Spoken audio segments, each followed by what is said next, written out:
Everyone. तो आज का जो हमारा टॉपिक है वो है अनुसूचित जाति और उनकी समस्याएं। तो जो अनुसूचित जातियां हैं यहाँ से रिलेटेड बहुत ज़्यादा डेफिनेशन वगैरह नहीं पूछते हैं, कुछ कुछ परिभाषाएं, इसीलिए मैं बता रही हूँ। बाकी जो ज़्यादातर क्वेश्चन आते हैं वो फैक्चुअल क्वेश्चन आते हैं। मीन्स कि एक्ट पूछ लेता है, कौन कौन से संविधान के अनुच्छेद हैं, प्रमुख हैं, और आयोग के बारे में कभी पूछ लिया, क्या क्या उठाए जा रहे कदम उठाए जा रहे हैं इनके भलाई के लिए, इससे रिलेटेड सर्वाधिक संख्या, सबसे कम संख्या, इस तरीके के क्वेश्चन यहाँ से पुटअप होते हैं। मेनली फैक्चुअल क्वेश्चन पूछे जाते हैं, तो कॉन्सेप्चुअल थोड़ा सा कम ही होता है। बट फिर भी मैंने दोनों को कोशिश की है कि आपका ना कॉन्सेप्चुअल छूटे और ना ही फैक्चुअल। तो चलिए देर न करते हुए शुरू करते हैं आज की वीडियो। तो देखिए, जो शब्द है अनुसूचित जाति, सबसे पहले तो हम यही समझते हैं कि ये किसको कहा जाता है। तो अनुसूचित जाति जैसा कोई वर्ड नहीं था। संविधान में कुछ जातियों को माना गया कि वो पिछड़ी हुई हैं या समाज में उनको अस्पृश्य माना गया है, समाज में उनकी स्थिति जो है दलित है। तो जो दलित, अछूत और अस्पृश्य जातियां हैं उनको एक सूचीबद्ध कर दिया गया, एक सूची बना दी गई और उनको उस सूची में नाम डाल दिया गया। तो जिन भी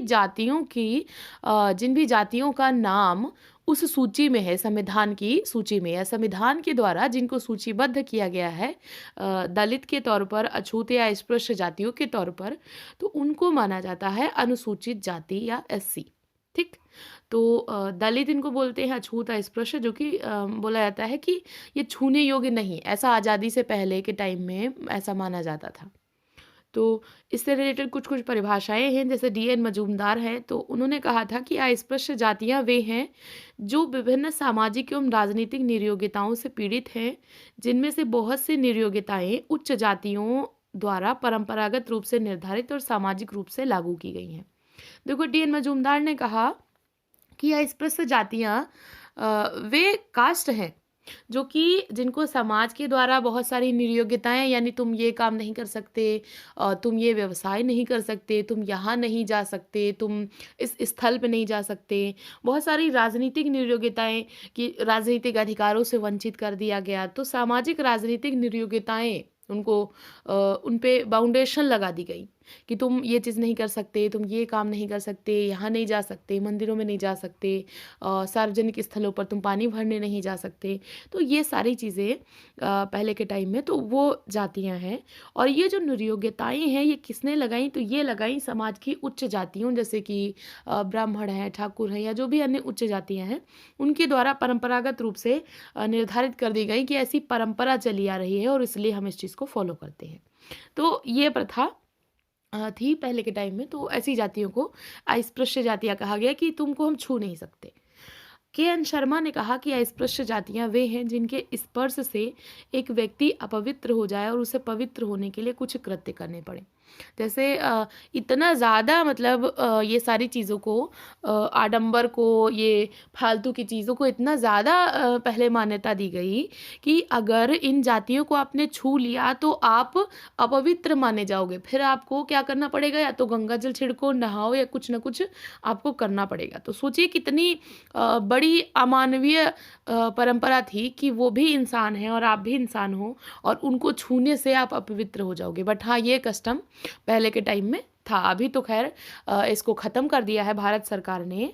तो वो कास्ट के बारे में हम पढ़ेंगे कि कितना उनके साथ में क्या क्या उनकी प्रॉब्लम है और क्या क्या आजकल उनके लिए किया जा रहा है। तो संविधान में जिन जातियों को उनके कल्याण हेतु अनुसूचित किया गया, उन्हें हमने अनुसूचित जाति कहा।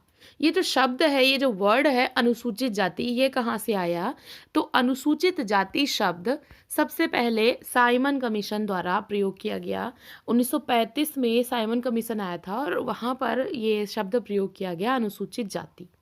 1931 में जो भारतीय जनगणना हुई थी, जो कि जे.एच. हट्टन ने इसको यूज़ किया था, जनगणना में दलितों के लिए बाहरी जाति शब्द का प्रयोग किया। किसने किया था? जे.एच. हट्टन ने 1931 में जनगणना जो हुई थी वहाँ पर दलितों को कहा कि ये बाहरी जाति हैं, बाहरी जाति के नाम से संबोधित किया। उसके बाद फिर आए महात्मा गांधी। तो गांधी जी ने कहा कि ये हरिजन है। हरिजन का मतलब ईश्वर के लोग।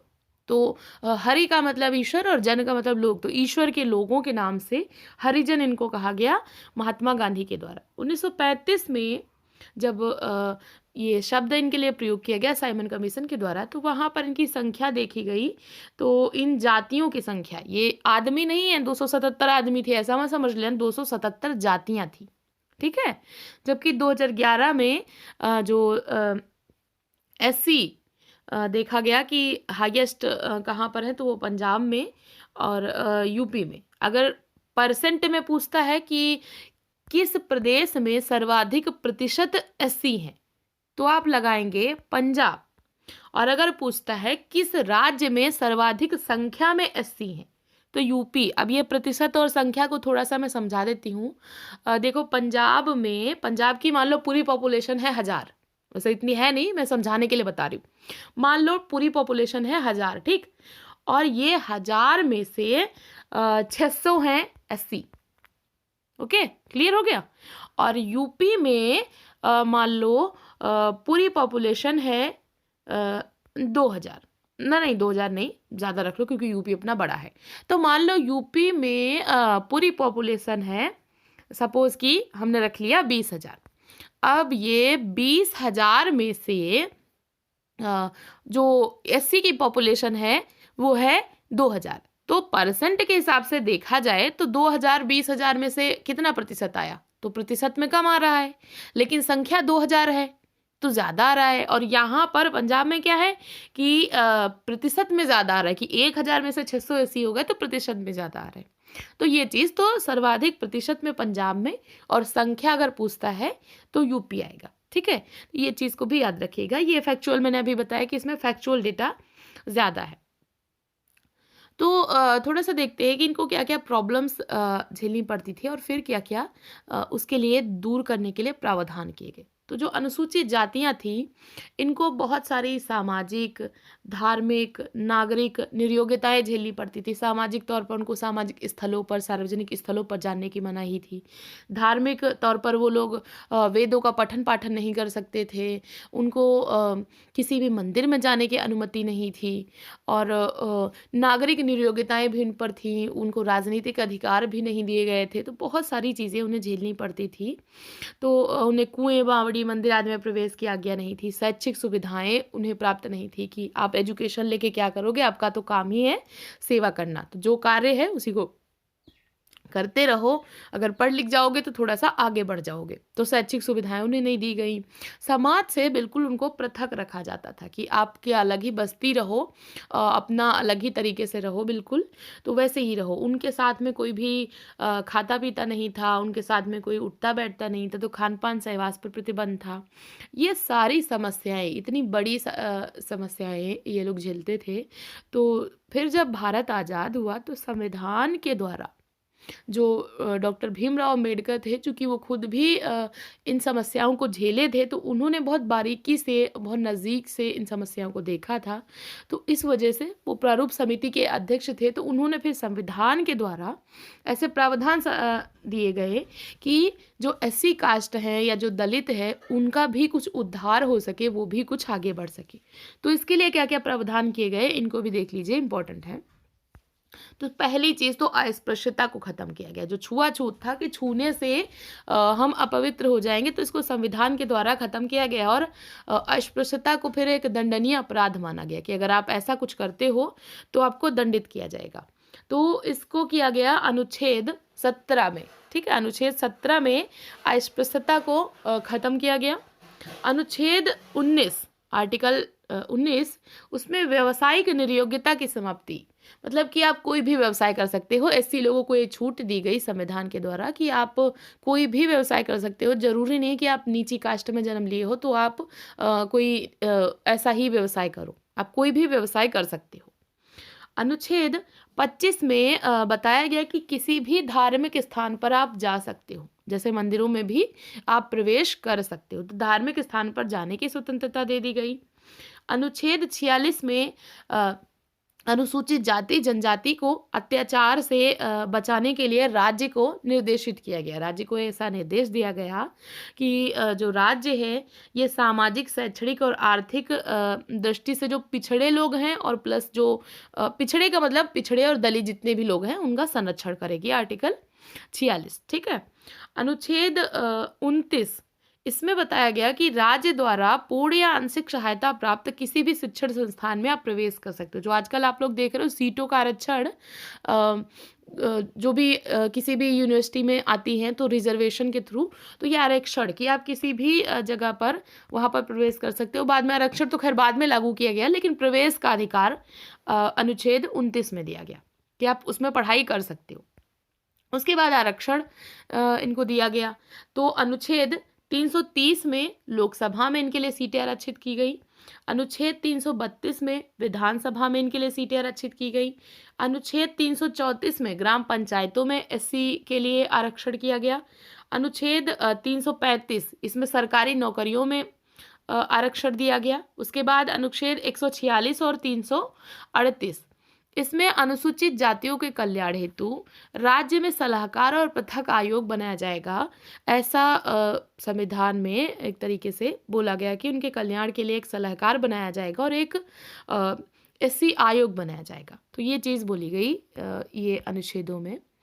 तो जो आरक्षण था वो कितना प्राप्त है, तो अभी एससी कास्ट को 15% आरक्षण प्राप्त है, ठीक है। अब यहाँ पर एक चीज़ और इम्पोर्टेंट है, वन लाइनर ही है कि 2 राज्य ऐसे जहाँ पर एससी नहीं है, एक भी एससी पॉपुलेशन नहीं है।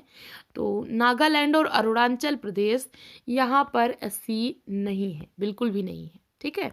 तो ये भी याद रखिएगा कि यूपी और पंजाब में सर्वाधिक है, यूपी में संख्या में सर्वाधिक है, पंजाब में परसेंट में सर्वाधिक है, और नागालैंड और अरुणाचल प्रदेश 2 ऐसे राज्य हैं जहाँ पर एससी कास्ट है ही नहीं। तो लोकसभा में इनके लिए 543 सीटों में से 79 सीट्स रिजर्व की गई, ठीक है। ये लोकसभा का रिजर्वेशन है। विधानसभा में जो टोटल विधानसभा है, मतलब हर एक राज्य की सभी की मिला करके 447 सीटों में से 557 स्थान अनुसूचित जातियों के लिए आरक्षित किए गए। नौकरियों में इनके लिए 15% स्थान आरक्षित किए गए। जैसे आजकल देखो कोई भी जॉब आती है तो वहाँ पर जो रिजर्व सीट आती हैं तो वो इसी की बदौलत आती हैं। आर्टिकल 341, इसमें प्रावधान किया गया कि राष्ट्रपति किसी भी जाति को अनुसूचित जाति घोषित कर सकता है। राष्ट्रपति चाहे तो जिस भी जाति को चाहे उसको अनुसूचित जाति घोषित कर सकता है, और उसके पश्चात उसको वो सभी सुविधाएं या जो भी प्रावधान है वो उसको मिलने शुरू होंगे जो भी संविधान ने अनुसूचित जातियों के लिए बनाए हैं। तो ये तो सारा एक्ट हो गया। एक सबसे इम्पोर्टेंट एक्ट जो कि मैंने अभी बताया कि आर्टिकल 17 के द्वारा अस्पृश्यता का निवारण किया गया, तो ये इसके लिए एक एक्ट भी बनाया गया, अस्पृश्यता निवारण अधिनियम 1955। तो ये भी बहुत ज़्यादा इम्पोर्टेंट है, इसको भी याद कर लीजिएगा। तो ये थी आज की वीडियो। तो ऐसे ही पढ़ते रहिए, अपने गोल की तरफ आगे बढ़ते रहिए। वीडियो देखने के लिए थैंक यू सो मच।